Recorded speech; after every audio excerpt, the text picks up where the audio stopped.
Retrouvez nos formations en ligne dès maintenant sur osteoupgrade.com. Lien en description.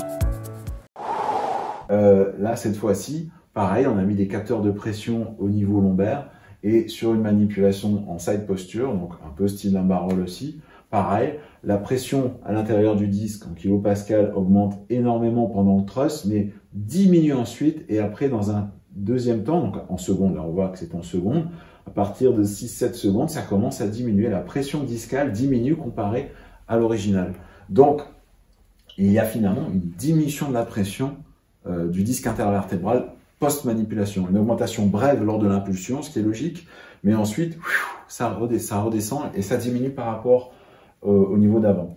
Et pour vérifier un petit peu ça de manière plus objectivable, donc ça c'est une étude qui a été faite par Beatty et Butts, notamment vraiment Butts, que j'ai eu le plaisir de voir en Italie. C'est un des gars de l'équipe de James Dunning, dont je vous ai déjà parlé. Et ce qui est génial, c'est que c'est des physiothérapeutes, ils ont accès à tout ce qui est équipement high-tech un petit peu, notamment IRM.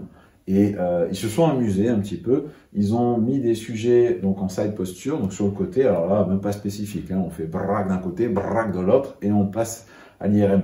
Et en fait, ce qu'ils ont fait, c'est qu'ils ont pris des sujets lombalgiques et ils les ont manipulés. Alors d'abord, ils les ont mis dans l'IRM. Ils ont regardé l'hydratation des disques, la diffusion aqueuse, ce qu'on appelle, et ils ont sorti de l'IRM, ils ont manipulé dans les deux sens, et tout de suite après, on les remet dans l'IRM.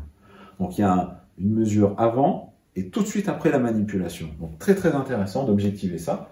Et ce qu'il a mis en évidence, c'est qu'il y a une amélioration de la diffusion aqueuse. Donc en gros, il y a une hydratation supérieure du disque intervertébral. Donc en gros, il est plus jeune. Parce qu'on sait que l'hydratation du disque intervertébral est le signe de sa jeunesse ou de sa vieillesse. Plus il est hydraté, plus il est jeune. Moins il est hydraté, plus il est déshydraté, plus il est vieux. Donc, on a rajeuni un petit peu, avec des manipulations, les disques intervertébraux. On dirait c'est sur de court terme, mais c'est déjà ça.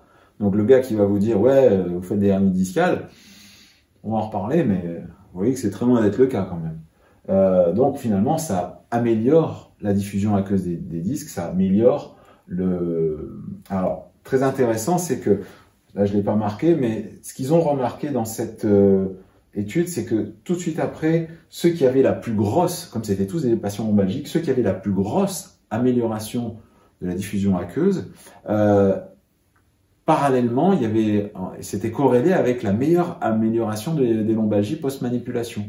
Donc, intéressant de voir que finalement, il y avait une corrélation entre les deux.